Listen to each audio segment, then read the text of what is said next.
नमस्ते. इयत्ता 10वी-12वी परीक्षा विषयक मार्गदर्शन सदरात आपलं सगळ्यांचं हार्दिक स्वागत. आज आपण इयत्ता 12वी वाणिज्य शाखेच्या अंतर्गत सेक्रेटरी प्रॅक्टिसेस हा जो पेपर आहे, ह्या पेपरच्या अनुषंगाने विद्यार्थ्यांनी बोर्डाच्या परीक्षेची तयारी कशी करायची आहे यावर आपण मार्गदर्शन घेणार आहोत. आज या विषयाच्या मार्गदर्शनासाठी आपल्याला लाभलेले आहेत अंजली जगॅशी मॅडम. मॅडम एम.कॉम B.Ed असून Bhusawal arts science and P O. Nahata commerce college Bhusawal येथे त्या कार्यरत असून जवळपास 7 वर्षांचा त्यांच्या अध्यापनाचा अनुभव आहे. सेक्रेटरी प्रॅक्टिसेस, अकाउंटन्सी आणि OCM हे पेपर मॅडम शिकवत आहेत. मॅडमला ह्या विषयाची अतिशय आवड असल्यामुळे विद्यार्थ्यांना विविध अंगाने हा विषय चांगल्या पद्धतीने कसा सांगता येईल यासाठी त्या सातत्याने कार्यरत असतात. एकूणच त्यांचं प्रभावी व्यक्तिमत्व आणि बोलण्याची जी काही कमांड आहे ती जर आपण बघितली तर निश्चितच लक्षात येईल की बोर्डाच्या परीक्षेला जात असताना विद्यार्थ्यांच्या मनात जर काही भीती असेल तर ती निश्चितच मॅडमला जेव्हा तुम्ही ऐकाल त्यावेळेला ती कमीच होणार आहे. नमस्ते. इयत्ता 10वी-12वी परीक्षा विषयक मार्गदर्शन सदरात मैडम आपका हार्दिक स्वागत. एजुस्ट्रीम चैनल की ओर से मैडम आपका हार्दिक स्वागत. आज हम कॉमर्स फैकल्टी के सेक्रेटरी प्रैक्टिसेस जो पेपर है, ये पेपर के हिसाब से बच्चों ने बोर्ड एग्जाम की तैयारियां कैसी करनी है उसके बारे में हम अभी गाइडलाइन देना चाहते हैं. क्योंकि मन में जो कंफ्यूजन है पेरेंट्स हो, टीचर्स हो कि हमारी एग्जाम कैसे होने वाली है, होगा या कौन सी तरीके से हम पेपर दे रहे हैं, ऑनलाइन देना है या ऑफलाइन देना है, या हमारा जो भी सिलेबस है सिलेबस में कौन सा पार्ट कम किया है और हम कौन से पार्ट के ऊपर एग्जाम दे रहे हैं, इसके बारे में जो भी कुछ कंफ्यूजन सबके दिमाग में चल रहे हैं वो कंफ्यूजन दूर करने के लिए आप अभी बच्चों को गाइडेंस दीजिए. नमस्कार मैडम. नमस्ते. बहुत बहुत धन्यवाद, आपने मुझे कोई शुभ अवसर दिया आज कि बच्चों को मैं गाइडलाइन दूं. और मैं अंजलि जग्यासी from Bhusawal arts science and P O. Nahata commerce college से सीनियर कॉलेज टीचर हूँ. वहाँ सेक्रेटरियल प्रैक्टिस भी पढ़ाती हूँ, अकाउंटेंसी भी पढ़ाती हूँ और OCM organisation of commerce and management भी पढ़ाती हूँ. तो आपने मुझे ये शुभ अवसर दिया है. मैं बच्चों को सेक्रेटरियल प्रैक्टिस जो सब्जेक्ट है, बहुत ही इंटरेस्टिंग सब्जेक्ट है, उससे रिलेटेड मैं बच्चों को मार्गदर्शन करूँ. तो मैडम सेक्रेटरियल प्रैक्टिस जो सब्जेक्ट है एक्चुअल में ये ऑप्शनल सब्जेक्ट है. हाँ. जिसका मैथ्स के साथ वो ऑप्शन है. हाँ. तो अभी इसमें सबसे पहले आप बच्चों को बताना चाहूंगी कि हर चैप्टर को उसके यूनिट के अकॉर्डिंग कितने वेटेज जो है वो प्रोवाइड किए गए हैं. तो ये वेटेज मैं बच्चों को बताना चाहूंगी. तो मैं आप लोगों को सबसे पहले यूनिट वाइज वेटेज बताना चाहूंगी. यहाँ पर आप लोग अगर एसपी की बुक्स देखेंगे तो एसपी की बुक में बच्चों के लिए टोटल 12 चैप्टर्स हैं. उनको 6 चैप्टर्स में डिवाइड कर दिया गया है. वो 6 चैप्टर्स का यूनिट वाइज वेटेज बोर्ड ने अपने अकॉर्डिंग जो है वो डिसाइड करके उसके अकॉर्डिंग ही पेपर पैटर्न जो है वो सेट किया है. तो यहाँ पर अगर बच्चों ने इंडेक्स देखा होगा, अच्छे से कंटेंट्स देखे होंगे, तो उसमें 2 चैप्टर्स को कंबाइन करके फर्स्ट चैप्टर का मार्क्स का डिस्ट्रीब्यूशन दिया गया है, मार्क्स विदाउट ऑप्शन और विद ऑप्शन के साथ, जिसमें सबसे पहला है source of corporate finance, second है कैपिटल रेजिंग, थर्ड है सेक्रेटरियल करस्पॉन्डेंस, फोर्थ है डिपॉजिटरी सिस्टम, फिफ्थ है payment of dividend and interest and sixth है फाइनेंशियल मार्केट. तो ये चैप्टर्स के नंबर भी दिए हुए हैं कि कौन कौन से चैप्टर्स को कंबाइंड करके बोर्ड ने मार्क्स का डिस्ट्रीब्यूशन जो है वो फिक्स किया है. यहाँ पर अगर स्टूडेंट देखें तो पहले चैप्टर्स को 17 मार्क्स दिए हुए हैं विदाउट ऑप्शन और विथ ऑप्शन उसके 25 मार्क्स हैं. वैसे ही सेकंड, थर्ड, फोर्थ, फिफ्थ और सिक्स्थ जो चैप्टर्स हैं उनमें सेकंड चैप्टर को सबसे ज्यादा वेटेज जो देखने को मिल रहा है हमको, जिसमें थर्ड, फोर्थ और फिफ्थ चैप्टर कवर अप किया गया है. तो उसको मार्क्स विदाउट ऑप्शन 24 मार्क्स दिए गए हैं और विथ ऑप्शन के साथ 35 मार्क्स दिए गए हैं. वैसे ही जो सेक्रेटरियल करस्पॉन्डेंस है उसमें 6, 7, 8 चैप्टर कंबाइंड किया गया है, जिसमें करस्पॉन्डेंस जिसको हम लेटर राइटिंग कहते हैं, स्टूडेंट्स को पता है ये करस्पॉन्डेंस का मतलब लेटर राइटिंग होता है. तो 6, 7, 8 chapter correspondence with member, current correspondence with debenture holders और करस्पॉन्डेंस विद डिपॉजिटर्स, ये तीनों चैप्टर को कंबाइन करके उसका वेटेज दिया है विदाउट ऑप्शन 13 मार्क्स और विथ ऑप्शन दिया गया है 18 मार्क्स। वैसे ही डिपॉजिटरी सिस्टम का वेटेज सबसे कम है, जो है 7 मार्क्स दिया गया है विदाउट ऑप्शन, और विथ ऑप्शन है 11 मार्क्स। डिविडेंड एंड इंटरेस्ट का है विदाउट ऑप्शन 9 मार्क्स और विथ ऑप्शन है 13। वैसे ही लास्ट चैप्टर फाइनेंशियल मार्केट में 2 चैप्टर्स जो है वो कंबाइंड किए गए हैं। तो 2 चैप्टर्स के नाम है, पहला फाइनेंस मार्केट और दूसरा है स्टॉक मार्केट। तो उन दोनों के वेटेज को विदाउट ऑप्शन 10 मार्क्स दिए गए हैं और विथ ऑप्शन दिए हैं 14 मार्क्स। तो आई होप स्टूडेंट को ये यूनिट वाइज जो वेटेज है वो अगर बच्चे अगर अच्छे से समझ लेंगे तो उनको स्टडी करने में कोई भी प्रॉब्लम नहीं होगी, क्योंकि वेटेज के अकॉर्डिंग अगर बच्चे पढ़ाई करते हैं, स्टडी करते हैं, तो वो अच्छे मार्क्स स्कोर कर सकते हैं। इसमें सेकंड अगर ऑप्शन देखा जाए जिसको 24 मार्क्स विदाउट ऑप्शन और विथ ऑप्शन 35 मार्क्स है, उसमें सबसे ज्यादा वेटेज है। तो स्टूडेंट को ये चैप्टर पर ज्यादा फोकस करना चाहिए, कैपिटल रेजिंग, जिसमें 3 चैप्टर कंबाइन किए गए हैं, 3rd, 4th एंड 5th। बाकी पहला चैप्टर जिसको 2 चैप्टर कंबाइंड है, जो 17 मार्क है विदाउट ऑप्शन और विथ ऑप्शन 25 मार्क्स, तो इस पर भी बच्चों को फोकस करना चाहिए। वैसे ही डिपॉजिटरी सिस्टम देखा जाए तो उसमें सबसे कम मार्क्स का वेटेज दिया गया है। तो बच्चे अगर इन केस चाहें तो इसका ज्यादा डिटेल में स्टडी न करके सिर्फ 1 या 2 जो मेन क्वेश्चन है उसकी स्टडी वो कर सकते हैं। अब यहाँ पर ड्यू टू कोविड पेंडेमिक की वजह से सिलेबस में रिडक्शन हुआ है। सब स्टूडेंट्स को पहले ही इंफॉर्मेशन दी जा चुकी है कि 25% सिलेबस रिड्यूस हुआ है। हर चैप्टर वाइज, सबके चैप्टर वाइज और हर सब्जेक्ट वाइज जो है वो 25% सिलेबस में रिडक्शन हुआ है। वो भी कौन से सिलेबस में? 2020 और 21 के सिलेबस में, just because of Covid pandemic. तो ये जो 25% रिडक्शन है वो भी आप एक ग्लांस में देख सकते हैं कि कौन कौन से चैप्टर में कौन कौन सा पार्ट जो है वो रिड्यूस किया गया है। अब इसका मतलब ऐसा नहीं है कि रिडक्शन है मतलब टोटली इसको हटा दिया गया है।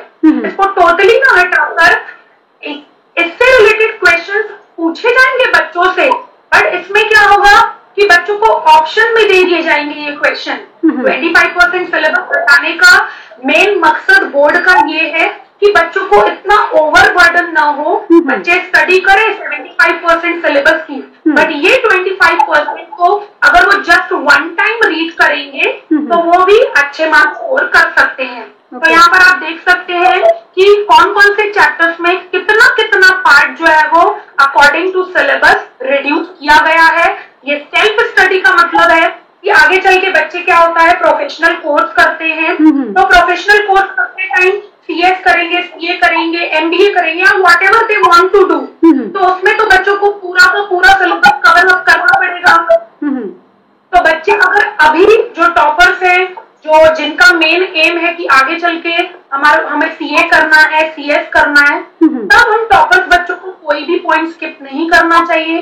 बाकी कुछ जो सेकेंड टाइप के स्टूडेंट होते हैं जिनका मेन एम सिर्फ होता है कि एग्जाम में हम पासिंग मार्क्स लाएं, तो वो बच्चे ये सारे जो रिडक्शन पार्ट है उसको एक्चुअल में रिड्यूस कर सकते हैं। उसके बाद मैं आपको बताऊंगी बच्चों को एक्चुअल में कि क्वेश्चन पेपर पैटर्न जो हमारा इवैल्यूएशन सिस्टम है 80 और 20 में, जैसा आप सबको पता है स्टूडेंट कि हमारा जो बोर्ड का पैटर्न है वो 80-20 का है। कॉमर्स के स्टूडेंट्स के लिए 80 मार्क्स का रिटन पेपर होता है और 20 मार्क्स का जो होता है वो ABT होता है, जिसको हम इंटरनल असेसमेंट कहते हैं। तो ये इंटरनल असेसमेंट 20 मार्क्स आपके कॉलेज वाले ही कंडक्ट करेंगे आपके लिए ABT। उसमें भी बोर्ड ने आपको ये फैसिलिटी प्रोवाइड कर दी है कि कौन कौन से क्वेश्चंस को ABT में कोई भी स्कूल या कॉलेज कंडक्ट कर रहा है ABT, ये written paper, written assessment, internal assessment जिसको कहा जाता है, तो वो अगर कोई भी कॉलेज कंडक्ट कर रहा है तो उनको कन्वीनियंसी के पर्पज से वो 4 या 5 क्वेश्चन बोर्ड ने ही ABT के फॉर्मेट में सेलेक्ट करके दे दिए हैं। बट कोविड पेंडेमिक की वजह से हमारी गवर्नमेंट ने ये डिसीजन लिया कि अभी जो ये रिटन असेसमेंट है वो स्टार्टिंग में ना होकर, एग्जाम पीरियड के पहले ना होकर, ये बाद में लिया जाएगा। मतलब 23 मई से 10 जून तक का इसका टाइम जो है वो डिसाइड किया गया है। तो जैसे भी कॉलेज को कन्वीनियंसी होगी वो अपनी कन्वीनियंसी के हिसाब से क्या करेंगे, ये एबीटी एग्जाम कंडक्ट करेंगे। बट ये इंटरनल असेसमेंट कॉलेज के हाथ में ही होते हैं, कॉलेज वाले ही ये रिटन पेपर कंडक्ट करेंगे और हर एक बच्चे को ऐसी फैसिलिटी प्रोवाइड की जाएगी कि जो भी क्वेश्चन दिए जा रहे हैं उसमें 20 मार्क्स के, वो उसी क्वेश्चन पेपर में ही आंसर की भी उनको फैसिलिटी दी जानी चाहिए। तो ये तो बात थी एबीटी की। अभी जो 80 मार्क्स का आपका पेपर है question paper pattern secretarial practice का, वो आप देख सकते हैं स्टूडेंट। टोटल जो है वो यहाँ पे टोटल नंबर ऑफ क्वेश्चंस जो है वो 8 क्वेश्चंस हैं। उसमें भी कौन कौन से सब क्वेश्चंस हैं मैं आपको बताती हूँ। तो सबसे पहला क्वेश्चन जो है वो 4 क्वेश्चंस जिसे हम एमसीक्यूज पैटर्न में कहते हैं वो पूछे जाएंगे आपसे। तो यहाँ 10 सब क्वेश्चंस आपको दिए गए हैं स्टूडेंट। अब इसमें पहला क्वेश्चन है select the correct option and rewrite the statement, mark match the pairs, give one word और फ्रेज और टर्म, स्टेट ट्रू और false, find the odd one, complete the sentence, select the correct answer या select the correct opinion, answer in one sentence, correct the underlined word and rewrite the following sentences, arrange in proper order। तो ये जो 10 questions है student, तो इन 10 questions में से कोई भी 4 क्वेश्चंस बोर्ड के अकॉर्डिंग बोर्ड एग्जाम में पूछे जाएंगे। और जो ये 4 क्वेश्चन है, ईच क्वेश्चन 5 सब क्वेश्चन आपसे पूछे जाएंगे और हर एक क्वेश्चन को 1 मार्क जो है वो अलॉट किया गया है। तो ऐसा करके अगर देखा जाए तो 20 क्वेश्चंस अगर पूछे जा रहे हैं तो उसके लिए 20 मार्क्स अलॉट किए गए हैं। सेकंड, अगर आप क्वेश्चन देख सकते हैं तो इसमें explain the following terms and concept, ये जो क्वेश्चन नंबर 2 है। अभी कोविड पेंडेमिक तो सिचुएशन आ गई है, बट इस साल बच्चों का सिलेबस भी चेंज हुआ है और एग्जाम का पैटर्न भी, एग्जाम पैटर्न तो वही है but question paper pattern change हुआ है। तो क्वेश्चन पेपर पैटर्न चेंज होने की वजह से बच्चे थोड़े डिस्टर्ब हो गए हैं। ऑलरेडी सिचुएशन कोविड की है तो उसकी वजह से भी बच्चे थोड़े डिस्टर्ब हैं। तो बच्चों को बिल्कुल भी टेंशन लेने की जरूरत नहीं है। तो इस साल क्या कर दिया गया है, क्वेश्चन नंबर, जो नंबर ऑफ क्वेश्चन है उनकी लेंथ बढ़ा दी गई है। तो इसमें बच्चों को कोई भी टेंशन लेने की जरूरत नहीं है। क्वेश्चन जैसे आप लोग पूरी स्टडी करेंगे, 75% भी अगर आप पढ़ाई करते हैं तो भी you can attempt all the question and you can get very good score. तो सेकंड नंबर का जो क्वेश्चन है explain the following terms and concept, इसमें आप लोगों को क्वेश्चन दिए जाएंगे 6 और आपको कोई भी 4 क्वेश्चन अटेम्प्ट करने हैं। अब यहाँ पे बच्चों का एक डाउट होता है कि ये क्वेश्चन अटेम्प्ट करना कैसे है। तो कंसेप्ट और टर्म में अगर फॉर एग्जाम्पल बच्चों से सेक्रेटरी के बारे में पूछा जाता है तो सेक्रेटरी की मीनिंग और उसकी एक डेफिनेशन देंगे तो मोर देन इनफ हो जाएगा बच्चों के लिए। और ये जनरली आंसर आपका 4 to 5 लाइन या मैक्सिमम 6 लाइन्स में जो है वो कवर अप किया जाएगा। तो इसमें बच्चों को कोई भी प्रॉब्लम नहीं होनी चाहिए कि अगर टर्म और कंसेप्ट पूछा जा रहा है तो 6 क्वेश्चन में से 4 क्वेश्चन आपको अटेम्प्ट करने हैं और हर क्वेश्चन को 2 मार्क्स जो है वो डिवाइड किए गए हैं। तो ऐसा 8 मार्क्स का ये जो सेकंड नंबर का क्वेश्चन आपका रहेगा स्टूडेंट्स। देन थर्ड है study the following case situation and express your opinion. ये जो क्वेश्चन है बच्चों के लिए टोटली न्यू है। इसके पहले बच्चों ने ऐसे क्वेश्चन जो है वो अटेम्प्ट नहीं किए हैं, बट फिर भी बच्चों को डरने की जरूरत नहीं है। इसमें क्वेश्चंस जस्ट आपका कोई भी एक केस शेयर कर दिया जाएगा। फॉर एग्जांपल एक स्टूडेंट है, उसने सीएस का एग्जामिनेशन क्लियर किया है। अब उसने सीएस का एग्जामिनेशन क्लियर कर दिया है, अभी उसे अपना करियर जो है वो एज अ सेक्रेटरी के फॉर्म में उसे करना है अपना करियर। तो अगर वो गवर्नमेंट डिपार्टमेंट में अपना करियर बनाना चाहती है या चाहता है एज अ सेक्रेटरी, तो उसके लिए आपके क्या ओपिनियन है। आपको 3 ऑप्शंस दिए जाएंगे या 4 ऑप्शंस दिए जाएंगे, तो उसमें आपका क्या पॉइंट ऑफ व्यू बनता है। उन तीनों ऑप्शन में से एक ऑप्शन को आपको सेलेक्ट करके आपके व्यूज और आपका पॉइंट ऑफ व्यू जो है वो एक्सप्रेस करना है। तो इसमें आपको 3 क्वेश्चन दिए जाएंगे। इन 3 क्वेश्चन में से आपको 2 क्वेश्चन अटेम्प्ट करने हैं और हर एक क्वेश्चन को मार्क्स डिस्ट्रीब्यूट किए गए हैं 3+3 मतलब टोटल 6 मार्क्स का ये क्वेश्चन आपका रहेगा। Study the following case situation and express your opinion. अभी क्वेश्चन नंबर 4 तो सबको पता है स्टूडेंट्स लास्ट ईयर से अटेम्प्ट करते आ रहे हैं 11th से 12th आए हैं, डिस्टिंग्विश बिटवीन, डिफरेंसेस बिटवीन। तो ये सबसे इम्पोर्टेंट क्वेश्चन है और स्कोरिंग क्वेश्चन माना जाता है हमारे थ्योरी सेक्शन का। चाहे एसपी ले लो, ओसी ले लो, कोई भी सब्जेक्ट है उसमें, चाहे इकोनॉमिक्स ले लो, तो स्टूडेंट्स के लिए जो डिस्टिंग्विश और डिफरेंसेस बिटवीन का क्वेश्चन होता है वो स्कोरिंग क्वेश्चन होता है। तो इसमें बच्चों से 4 क्वेश्चंस पूछे जाएंगे। आप बच्चों को कोई 3 जो है वो अटेम्प्ट करने हैं और हर एक क्वेश्चन को 4 मार्क्स जो है वो अलॉट किए गए हैं। इसमें सब बच्चों को पता है कि डिस्टिंग्विश डिफरेंसेस लिखना है।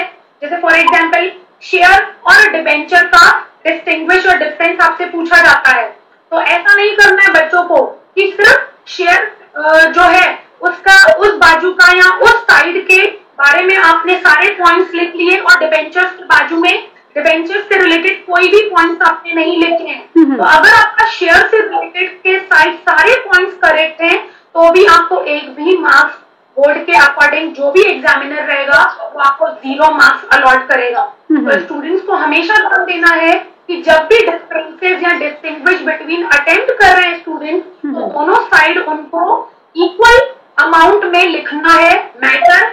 और सबसे इम्पोर्टेंट मैं ये टिप देना चाहूंगी बच्चों को डिस्टिंग्विश बिटवीन में, कि जब भी आप डिस्टिंग्विश बिटवीन लिखें तो हमेशा 3 कॉलम्स प्रिपेयर करके ही लिखें। एक सब पॉइंट्स के लिए, 2 पॉइंट्स के लिए कॉलम्स तो रहेंगे, 2 डिफरेंसेस जो आपसे पूछे जा रहे हैं, और एक जो कॉलम रहेगा आपके सब पॉइंट से रिलेटेड अगर आप कॉलम बनाते हैं और वैसे अगर डिस्टिंग्विश लिखते हैं तो you can get very good score in board exam. इससे एग्जामिनर पर भी काफी अच्छा इफेक्ट पड़ता है। और सबसे पहला पॉइंट आपका मीनिंग से ही स्टार्ट होना चाहिए, क्योंकि अगर आप किसी के भी बारे में इंट्रोडक्शन देते हैं तो वो इंट्रोडक्शन देना सबसे ज्यादा इम्पोर्टेंट होता है। तो फॉर एग्जाम्पल अगर आप शेयर के बारे में बता रहे हैं और डिबेंचर के बारे में बता रहे हैं, तो मेरा ऐसा सजेशन है हर एक स्टूडेंट को कि वो मीनिंग से स्टार्ट करें, तो आप लोगों के मार्क्स पर बोर्ड एग्जाम में काफी इफेक्ट पड़ेगा। तो स्टूडेंट ये 4th नंबर का क्वेश्चन था। नाउ 5th नंबर का क्वेश्चन है आंसर इन ब्रीफ। अभी ये भी लास्ट ईयर बच्चों को था आंसर इन ब्रीफ क्वेश्चन। यहाँ पर मार्क्स थोड़े कम कर दिए गए हैं। क्वेश्चन 3 रहेंगे, उनमें से कोई 2 जो है वो क्वेश्चन स्टूडेंट्स को अटेम्प्ट करते हैं और हर एक क्वेश्चन को 4 मार्क्स जो है वो अलॉट किए गए हैं। कोई भी क्वेश्चन पूछा जा सकता है, सेक्रेटरी के 4 फीचर्स पूछे जा सकते हैं, इक्विटी शेयर्स के 4 फीचर्स पूछे जा सकते हैं। तो सबसे इम्पोर्टेंट पॉइंट ये है स्टूडेंट्स के लिए कि आप लोगों से अगर फीचर्स पूछे जा रहे हैं तो 4 पॉइंट्स कंपल्सरी आपको लिखना है। उन 4 से ज्यादा अगर आपके पास टाइम है तो आप 5, 6 या मैक्सिमम 7 पॉइंट्स लिख सकते हैं 4 मार्क्स के लिए। क्योंकि देखिए जो टॉपर स्टूडेंट्स होते हैं उन टॉपर स्टूडेंट्स को अच्छा स्कोर करना बहुत जरूरी होता है। तो वो टॉपर स्टूडेंट्स बाद में कंफ्यूज हो जाते हैं कि हमारे मार्क्स कहाँ पे डिडक्ट हुए हैं। तो लिखने का भी एक बहुत बड़ा इम्पोर्टेंट वे होता है, तरीका होता है बोर्ड एग्जाम में कि आपको कैसे क्वेश्चंस को अटेम्प्ट करना है, आपकी राइटिंग स्किल कैसी होनी चाहिए बोर्ड एग्जाम में। तो ये आंसर ब्रीफ में भले ही 4 मार्क्स दिए गए हैं क्वेश्चन को, बट इसमें लिखने का पैटर्न आपको आना चाहिए कि अगर आपसे 4 फीचर्स पूछे जा रहे हैं सेक्रेटरी के या फिर इक्विटी शेयर्स के या प्रेफरेंस शेयर्स के फीचर पूछे जा रहे हैं, तो आप 4 तो कंपल्सरी लिखेंगे, बट आपको 5, 6 या मैक्सिमम 7 पॉइंट्स लिखना इज कंपल्सरी। तो इसमें क्या होता है, सामने वाले एग्जामिनर पर काफी अच्छा इंप्रेशन पड़ेगा और आपको मार्क्स जो है वो आपकी कन्वीनियंसी के अकॉर्डिंग मिलेंगे। ना क्वेश्चन नंबर 6, ये एक नया क्वेश्चन है स्टूडेंट्स के लिए। Justify the following statement. Justify करना, आप सबको पता है स्टूडेंट, जस्टिफाई करना मतलब किसी चीज को प्रूव करना, किसी की भी ऑथेंटिसिटी बताना, सत्यता बताना। तो इनसे रिलेटेड 4 क्वेश्चन रहेंगे। 4 question will be asked, but you have to attempt any 2 question out of 4 question. तो 4 क्वेश्चन में से आपको 2 क्वेश्चन अटेम्प्ट करने हैं और ईच क्वेश्चन को 4 मार्क्स जो है वो अलॉट किए गए हैं।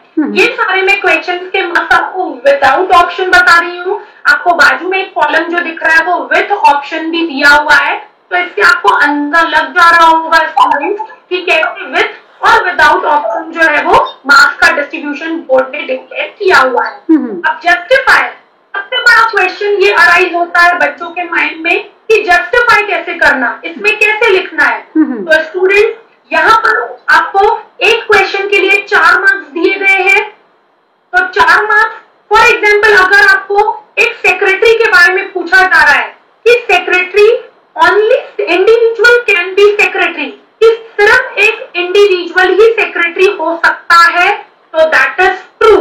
ये आपको इसके positive points as a justify करने हैं, उनको पॉइंट वाइज में आपको आंसर लिखना है।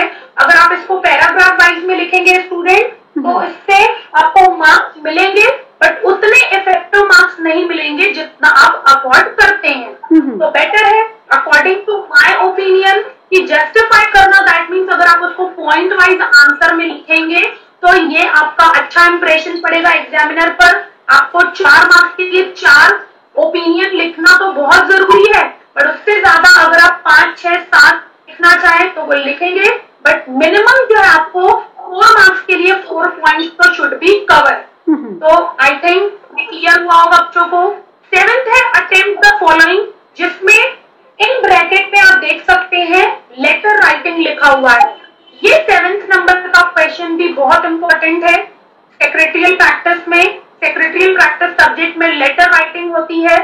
हम जैसे इंग्लिश में पढ़ते थे फॉर्मल इनफॉर्मल लेटर्स, बट यहाँ पर जो करस्पॉन्डेंस होता है जिसको हम लेटर राइटिंग कहते हैं, या लेटर राइटिंग को जिसको कंपनी की लैंग्वेज में या बिजनेस लैंग्वेज में करस्पॉन्डेंस कहा जाता है, जिसमें बच्चे थोड़े कंफ्यूज होते हैं, बट उनका कंफ्यूजन टीचर्स ने क्लियर कर दिया होगा कॉलेज में, या फिर जो अभी कोविड पेंडेमिक की वजह से तो ऑनलाइन सेशन ही हुए हैं लेक्चर्स के, सारे लेक्चर्स।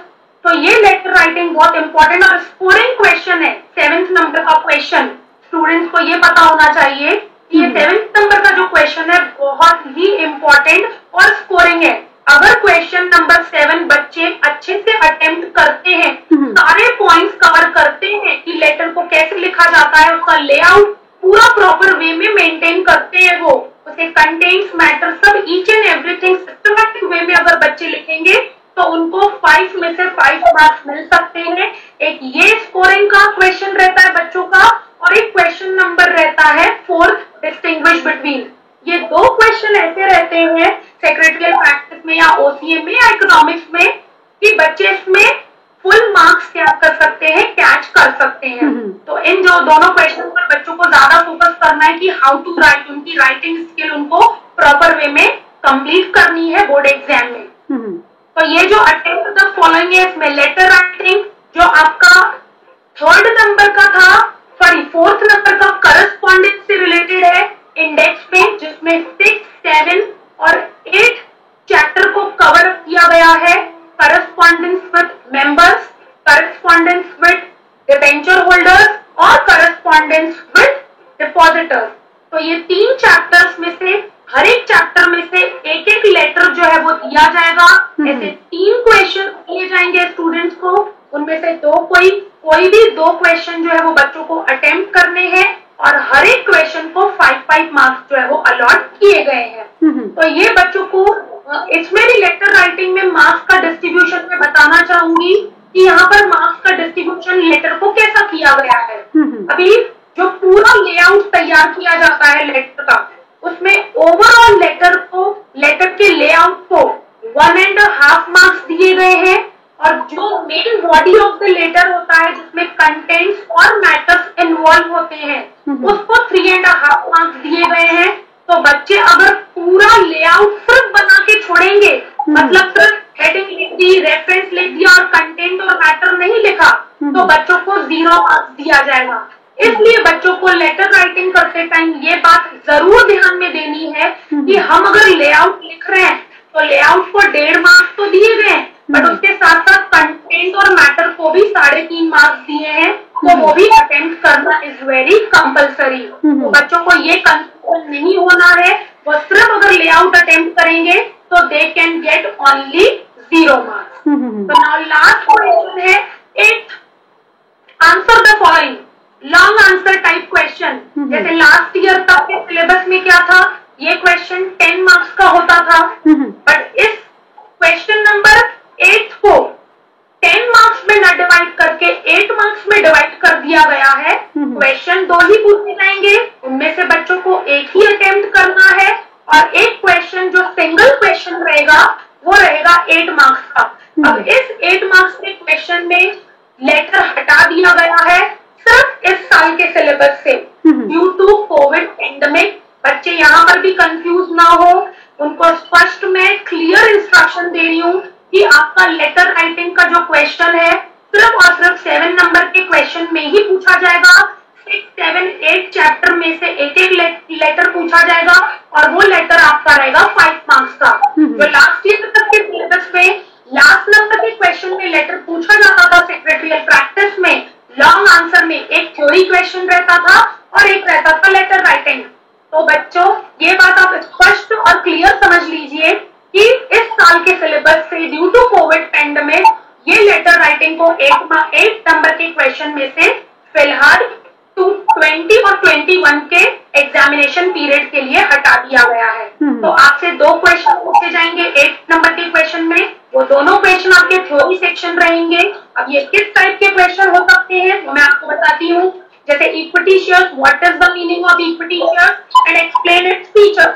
तो सबको पता है कि इक्विटी शेयर्स क्या है, उसकी मीनिंग प्लस उसकी एक डेफिनेशन, देन उसके फीचर्स 10 to 12 पॉइंट्स हैं। तो ये पूरा एक कंप्लीट क्वेश्चन, यहाँ पे भी मार्क्स का डिस्ट्रीब्यूशन किया गया है।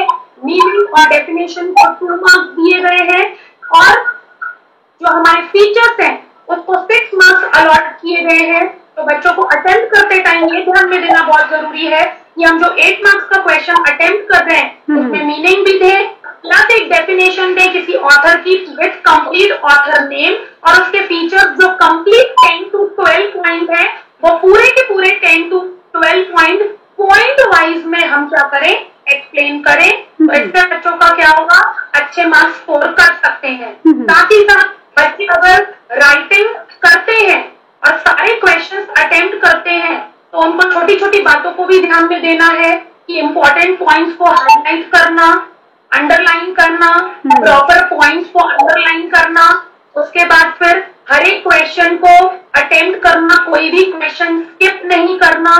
तो अगर ऐसा करके वो प्रॉपर वे में 8 क्वेश्चन अगर सीक्वेंशियल ऑर्डर में वो अटेम्प्ट करते हैं तो वो अच्छे मार्क्स जो है वो स्कोर कर सकते हैं। मैडम अभी आपने बहुत अच्छी तरह से जानकारी दी है कि स्टूडेंट्स ने क्या करना है, क्योंकि बोर्ड के हिसाब से या गवर्नमेंट में भी जो भी कुछ अलग अलग डिसीजन लिए हुए हो बच्चे की अच्छी सेहत के लिए लिया है, क्योंकि बहुत सारे बच्चे कंफ्यूज है, पेरेंट्स कंफ्यूज है, इवन टीचर भी कंफ्यूज है ये एग्जाम कैसे होने वाली है। लेकिन अभी आपने बहुत ऐसे क्लियर कर दिया है बच्चों को कि सिलेबस में से ओमिटेड पार्ट्स क्या है, कौन से पॉइंट आपको करने हैं, कौन से पॉइंट आपको छोड़ने हैं या किसी ऊपर आपको ध्यान देना है।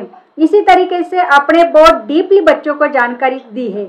अभी मैं ऐसे आपको पूछना चाह रही हूँ कि बहुत सारे बच्चे जो है पेपर लिखते वक्त ब्लैंक भी हो जाते हैं, अच्छी तरह से पढ़ाई भी हो जाती है लेकिन थोड़ा ब्लैंक हो जाते हैं। कभी कभी कुछ बच्चे ऐसे रहते हैं कि वो जब भी पेपर सामने आता है तो कुछ तो भी ऐसे उनके अनकॉन्शियस हो जाते हैं कि पेपर लिखना या ना लिखना, थोड़े से ऐसे दिमाग में कुछ तो भी कंफ्यूजन उनके रहते हैं। तो ऐसे बच्चों ने क्या करना चाहिए, क्योंकि हमने तो साल भर में पूरे साल में तो बोर्ड की एग्जाम की तैयारी तो कर ली है, लेकिन अगर ऐन वक्त पे अगर ऐसे बच्चों को अगर ऐसी कुछ दिक्कतें आती है तो ऐसे बच्चों ने क्या ध्यान में रखना चाहिए? तो बच्चे क्या करते हैं, एग्जाम पीरियड में जाते हैं तो वो ब्लैंक आउट हो जाते हैं।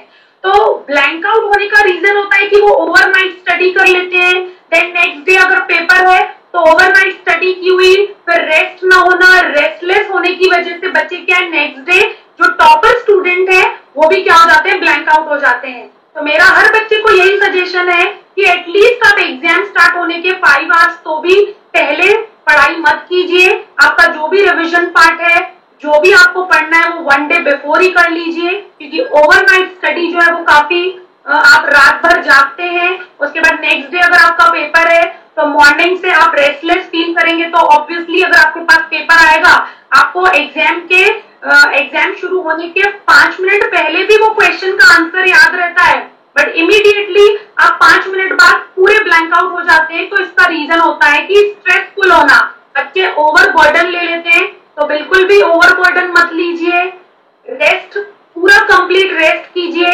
रेस्टलेस फील ना होना है आपको एग्जाम टाइम में, और बिल्कुल भी घबराना नहीं है। कोविड पेंडेमिक की वजह से गवर्नमेंट ने आपके लिए 25% सिलेबस जो है वो रिड्यूस किया है आपकी कन्वीनियंसी के लिए। तो आप अगर 75% सिलेबस भी पढ़ते हैं तो आप लोग बहुत अच्छे मार्क्स जो है वो ला सकते हैं आपके एग्जाम में। तो बिल्कुल भी एग्जाम देने जाइए तो सारी नेगेटिविटीज को हटाकर सिर्फ पॉजिटिव एटीट्यूड पर ध्यान रखते हुए ही अपने क्वेश्चन को अटेम्प्ट कीजिए, और माइंड में इधर उधर की बातें न भरते हुए सिर्फ और सिर्फ अपनी पढ़ाई का जो भी है वो फिलहाल 3 घंटे के लिए स्टोर करके रखिए। तो आप एग्जामिनेशन सेंटर में जाएंगे तो you can attempt all the question very nicely, very properly, and you can get very good marks. बराबर, क्योंकि बहुत सारे कंफ्यूजन बच्चों के अपने बहुत ही इजी वे से अपने करेक्ट कर दिए हैं।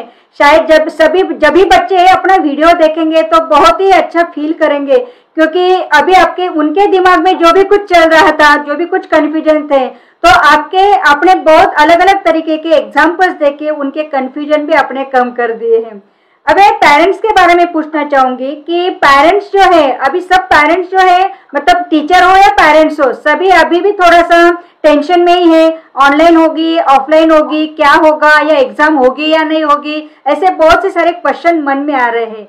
लेकिन तभी भी हमें एग्जाम देना ही है, ऐसे प्रिपरेशन करने के लिए पेरेंट्स को आप क्या सलाह दोगी?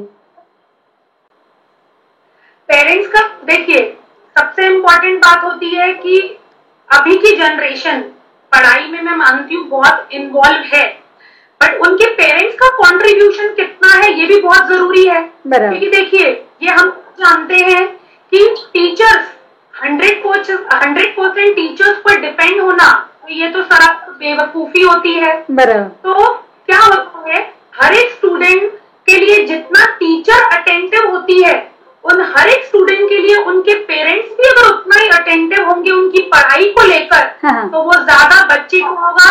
इससे बच्चों को एक पॉजिटिव सपोर्ट मिलता है। पेरेंट्स अगर कोऑपरेट कर रहे हैं, पेरेंट्स अगर अटेंटिव है उनकी स्टडी को लेकर।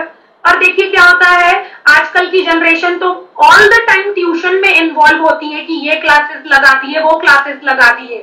तो पेरेंट्स को सिर्फ उनके ट्यूशंस पर भरोसा न करते हुए ऐसा रिलैक्सेशन नहीं होना चाहिए कि हाँ ट्यूशन में बच्चा करके आ रहा है कि छोड़ दिया, हमने बच्चे का रिवीजन नहीं लिया। नहीं, बच्चे हम मानते बड़े हैं, बच्चे 11th-12th स्टैंडर्ड के बच्चे छोटे नहीं होते, वो बड़े होते हैं, बट पेरेंट्स का कोऑपरेशन और जो कॉन्ट्रीब्यूशन है वो 100% अगर स्टूडेंट को मिलेगा, तो स्टूडेंट अगर 80% कर रहा है तो पेरेंट्स के सपोर्ट से और उसके कॉन्ट्रीब्यूशन से वो 20% प्लस करके 100% अटेम्प्ट करेगा।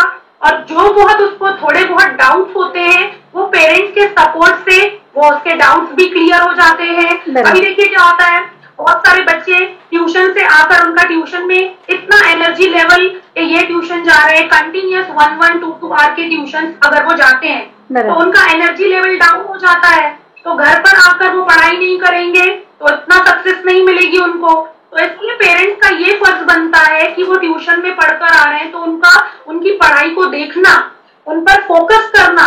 और साथ ही साथ अगर इस साल तो देखिए कोविड-19 की वजह से क्या हुआ है, कोई भी बच्चा ऑफलाइन लेक्चर अटेंड नहीं कर पाया है, फेस टू फेस टीचर से उसका कम्युनिकेशन नहीं हुआ है। सारे क्लासेस ऑनलाइन हुए हैं, कॉलेजेस के बोलो, क्लासेस के बोलो, सारे क्लासेस जो है वो बच्चों को ऑनलाइन ही है। तो बच्चों की राइटिंग हैबिट छूट गई है। तो वो राइटिंग हैबिट कौन प्रॉपर वे में ला सकता है?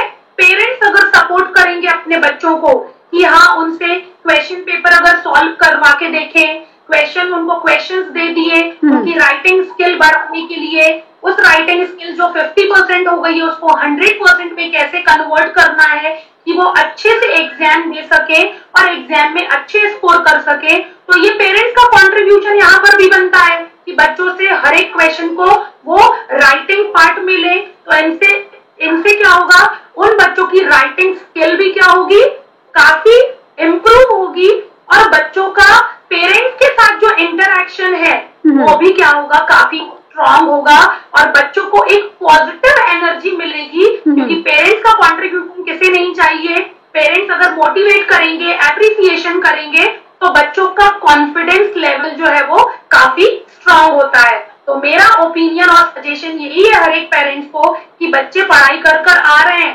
टीचर्स पढ़ा रहे हैं, उनको क्लासेस में उनकी पढ़ाई हो रही है, बट आप भी उनको 100% कंट्रीब्यूट दीजिए, अपना थोड़ा बहुत टाइम निकाल कर उनके साथ बैठिए, उनकी स्टडी को फोकस करवाने में उनकी हेल्प कीजिए। बिल्कुल, बहुत ही अच्छी तरीके से सलाह जो है, एक मोटिवेशनल सलाह आपने दी है, क्योंकि हर एक पेरेंट्स की एक्सपेक्टेशन अलग अलग रहती है कि हमारे बच्चों का इतने मार्क्स चाहिए, या बाजू वाला बच्चा ऐसे पढ़ाई कर रहा है, हमारा भी बच्चा ऐसे पढ़ाई करना चाहिए, ऐसे बहुत से सारे एक्सपेक्टेशंस रहती है। लेकिन स्टूडेंट के भी कुछ कैपेसिटी रहती है, और कैपेसिटी भी कभी कम पड़ता है, कभी ये होता है, और पेरेंट्स की ये जो थोड़ी बर्डन आ जाती है कि मैं पेरेंट्स के हिसाब से अगर मैंने नंबर नहीं लाए, तो वो भी डर बच्चों के दिमाग में रहता है।